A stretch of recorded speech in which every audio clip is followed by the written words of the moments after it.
முக்கியமான ஒரு தலைப்பை நாம் கலந்துரையாடிக் கொண்டிருக்கின்றோம். அதாவது ஃபிக்ஹ் மக்கள் மத்தியில் மிகவும் முக்கியமான ஒரு பகுதியாக காணப்படக்கூடிய ஒரு விஷயம். இஸ்லாத்தை பொறுத்தவரையில் அதனை அகீதா, இபாதத் என்று இரண்டாக பிரிப்பார்கள். அகீதா என்பது கொள்கையோடு தொடர்பான விஷயங்கள் அல்லது நம்பிக்கை சார்ந்த விஷயங்கள். இபாதத் என்பது வணக்க வழிபாடுகளோடு தொடர்பான அம்சங்கள். இந்த வணக்க வழிபாடுகளை எப்படி அமைத்துக் கொள்வது என்பதற்கான வழிகாட்டல்களை தருவதுதான் ஃபிக்ஹ். இந்த ஃபிக்ஹ் ரசூலுல்லாஹி ஸல்லல்லாஹு அலைஹி வஸல்லம் காலத்தில் எப்படி இருந்தது, அதற்கு பிறகு எப்படியான நிலையை அந்த ஃபிக்ஹ் அடைந்தது என்பது போன்ற செய்திகளை எல்லாம் ஷேக் முஜீப் அவர்கள் உங்களுக்கு தெளிவுபடுத்தினார்கள். அதை உங்களிடம் பெறப்பட்டிருக்கக்கூடிய ஹேண்ட் அவுட்டிலும் அது இருக்கிறது. இப்போது உலகமே ஒரு வகையான சிக்கல் இருக்கிறது. குறிப்பாக உலகத்தில் உள்ள மக்களை பொறுத்தவரையில் முஜ்தஹித் என்ற நிலையில் இருக்கக்கூடியவர்கள் மிக மிக குறைவு. இஸ்லாமிய அறிஞர்கள், ஆய்வாளர்கள் என்ற நிலையில் இருப்பவர்கள் மிக மிக அரிதானவர்கள் தான் காணப்படுகிறார்கள். பெரும்பாலான மக்கள் அந்த நிலையில் இல்லாதவர்கள். அதே நேரத்தில் மக்களுக்கு அதிகமாக தேவைப்படுவது ஃபிக்ஹ் தான். அகீதாவை பற்றி பேசும்போது மக்களுக்கு போர் அடிக்கிறது. அது போதும் என்று சொல்லக்கூடிய அளவுக்கு ஒரு நிலையை அடைகிறார்கள். சென்ற மாதம் உடன்குடியில் நடந்த ஒரு நிகழ்ச்சியில் நம்முடைய சகோதரர் எம்.எஃப். அலி அவர்கள் ஒரு சம்பவம் சொல்லி காட்டினார். அதாவது ஒரு அறிஞர், பிரபல்யமான ஒரு இமாம், மாணவர்களுக்கு அகீதா வகுப்பு நடத்தி கொண்டிருக்கிறார். இப்போ மாணவர்களுக்கு அழுத்து விட்டது. அகீதா என்பது முழுக்க கொள்கை சார்ந்தது, நம்பிக்கை சார்ந்தது, நடைமுறையில் ஒன்றுமில்லை. அவர்கள் போர் அடித்து ஷேக்கிடம் வந்து, நாம் இதை நிறுத்திவிட்டு வேறு ஏதாவது ஒரு தலைப்புக்கு போனால் நல்லவல்லவா என்ற ஒரு அபிப்பிராயத்தை சொல்லிக் கொண்டிருக்கிற நேரத்தில் ஒரு நாள் ஒருவர் வந்து அவரை சந்தித்து ஏதோ ஒரு செய்தியை சொல்லியிருக்கிறார். அந்த செய்தியை கேட்ட ஷேக்குடைய முகத்தில் ஒரு மாற்றமும் பதட்டமும் ஏற்பட்டிருக்கிறது. இதை பார்த்த மாணவர்கள் என்ன என்று கேட்டிருக்கிறார்கள். அவர் சொல்லியிருக்க, ஒரு வீட்டில் ஒருவர் முர்த்ததாகிவிட்டார், அல்லாஹ்வை பற்றி மோசமான முறையில் விமர்சனம் செய்கிறார் என்று அவர் வந்து சொல்லிவிட்டு செல்கிறார். மாணவர்கள் அப்படியா என்று கேட்டுவிட்டு விட்டுவிட்டார். மறுநாள் வந்த ஷேக் மாணவர்களிடம் சொல்லியிருக்கிறார், நான் சொன்ன தகவல் தவறானது. உண்மையிலே என்ன நடந்திருக்கிறது என்றால், அந்த வீட்டில் உள்ளவன் தன்னுடைய தாயோடு விபச்சாரம் செய்து விட்டான். இதுதான் அங்கே நடந்திருக்கிறது. எல்லா மாணவர்களும் டென்ஷன் ஆகிட்டாங்க. அப்படியா நடந்துச்சு, நம்ம உடனடியாக இதுக்கு ஏதாவது நடவடிக்கை எடுக்கணும்னு மாணவர்கள்லாம் உணர்ச்சி வசப்பட்டிருக்கிறோம். அப்போதான் ஷேக் புரிந்து கொண்டார், அல்லாஹ்வுடைய விஷயத்தில் ஒரு அநியாயம் நடக்கிறது என்று சொன்ன போது எந்த ரியாக்ஷனும் இல்லாமல் இந்த மக்கள் இருக்கிறார்கள். ஒரு பெரும்பாவம் நடந்தது என்று சொல்லும் போது உணர்ச்சி வசப்படுகிறார்கள். அகீதா என்பது ஒரு வெயிட்டானது என்ற விஷயத்தை இந்த மாணவர்கள் இன்னும் புரிந்து கொள்ளவில்லை. என்னவர் சொல்லிய திரும்ப எடுங்கள், ஆரம்பத்தில் இருந்து அகீதா படிப்போம். நமக்கும் அப்படித்தான். அல்லாஹ் பற்றி ஒரு வந்துட்டான், நபீல் நாயத்தை ஒருவன் குறை சொல்றான் என்று சொன்னால் அது பெரிய ஒரு மேட்டரா நமக்கு தென்படுறதில்லை. ஏதாவது ஒரு மசாலாவில் ஒரு பிரச்சனை வந்துட்டால் அல்லது ஒரு கபீரா, ஒரு பெரும்பாவம் கூடாது. நான் பெரும்பாவத்தையும் அகீதாவையும் ஒப்பிடும் போது பெரும்பாவம் எல்லாம் நாடினால் மன்னிப்பான், நாடினால் தண்டித்து விட்டு சுவர்க்கத்துக்கு அனுப்புவான். ஆனால் அகீதாவுடைய விஷயத்தில் ஒரு தவறை விட்டானாக இருந்தால் அவனுக்கு ஈடற்றமே கிடையாது. அப்ப இந்த அகீதா என்பது இன்னைக்கு மக்கள்கிட்ட பெரிய ஒரு இடத்தை பிடிக்கல. மக்களிடம் பெரிய இடம் பிடித்திருப்பது சட்டம். நீங்க அகீதாவை பற்றி ஒரு தலைப்பு போட்டு பாருங்க, ஒரு பப்ளிக் ஸ்பீச்ல அல்லது ஒரு டிவி ப்ரோக்ராத்துக்கு தொடர்ச்சியா செய்யும் போது நிறைய விமர்சனங்கள் வந்து கொண்டே இருக்கும். அதை நிறுத்திட்டு வேறு ஏதாவது பண்ணுங்க. அதே டைம் தொழுகையை பற்றி நீங்க எத்தனை 1000 கிளாஸ் நடத்துங்க, ஒவ்வொன்றையும் பற்றி மற்றவர்கள் சிரத்தில் மிஸ்டேக், இதுதான் சரி அப்படின்ற அந்த நடைமுறை ரீதியான விஷயங்களை சொல்லும் போது மக்கள் அதில் ஆர்வம் கொள்கிறார்கள். இன்றைக்கு மக்கள் மன்றத்தில் மிக பிரதானமான இடத்தை பிடித்திருப்பது ஃபிக்ஹ் என்பதை நம்ம ஃபர்ஸ்ட்ல புரிந்து கொள்ள வேண்டும். இரண்டாவதாக உலகம் முழுக்க பொதுவாகவும் குறிப்பாக தமிழகத்தில் 20ஆம் நூற்றாண்டில் இறுதி பகுதியிலிருந்து அல்லது நடுப்பகுதியிலிருந்து ஒரு குர்ஆன் சுன்னாவுடைய ஒரு எழுச்சி ஏற்பட்டது.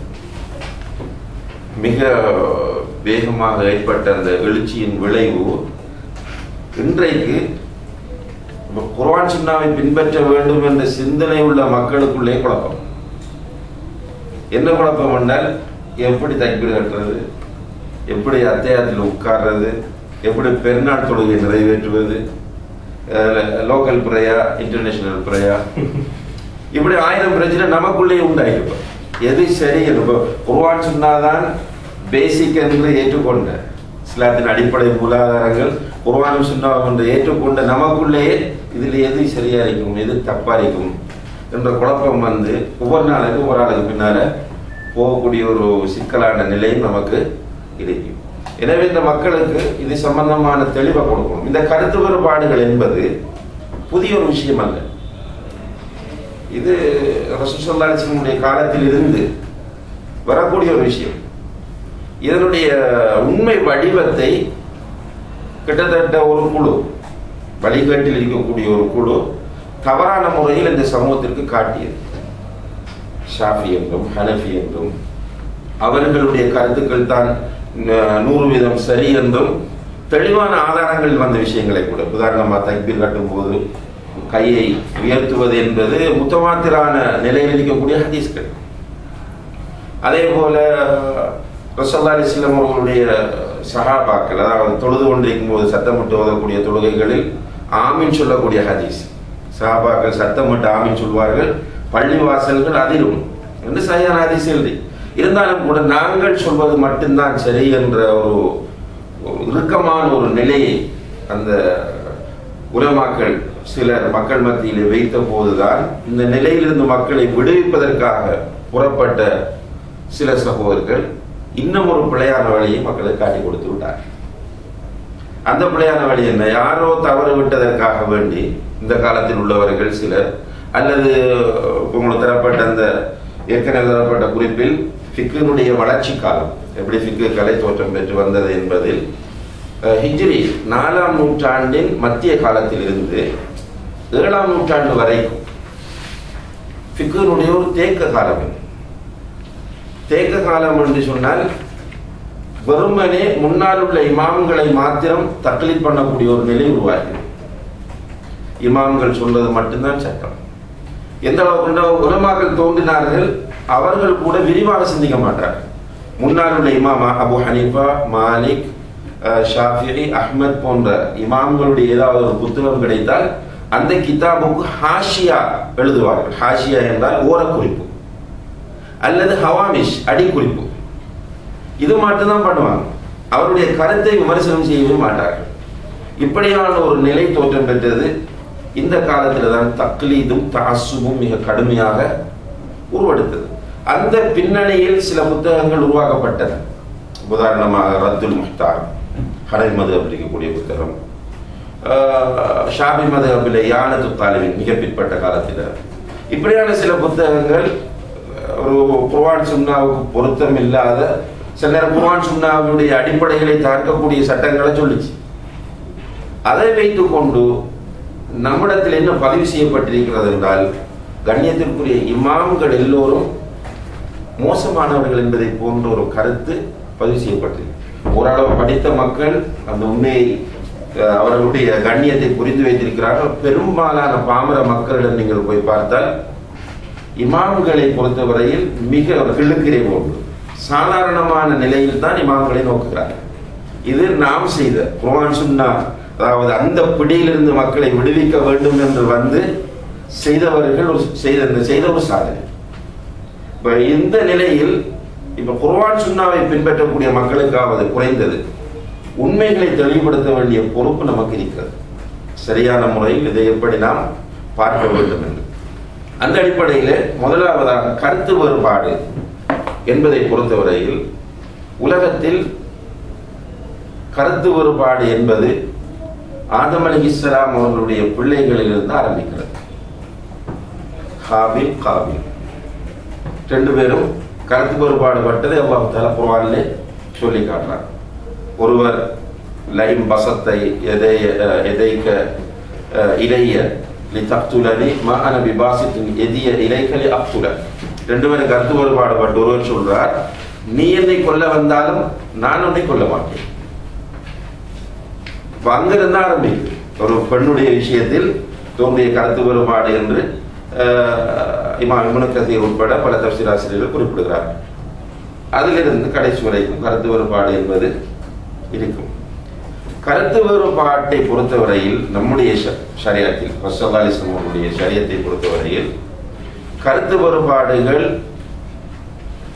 சஹாபாக்களுடைய ரசூலுல்லாஹி ஸல்லல்லாஹு அலைஹி வஸல்லம் காலத்தில் இருந்தே தோற்றம் பெறுகின்றன. அது ஃபிக்ஹில். ஆனால் குலஃபாக்களுடைய காலத்தில் குறிப்பாக உஸ்மான் ரலியல்லாஹு அன்ஹு அவர்களுடைய கடைசி கட்டத்தில் இருந்து அகீதாவுடைய விஷயத்திலும் கருத்து வேறுபாடுகள் தோன்றுகின்றன.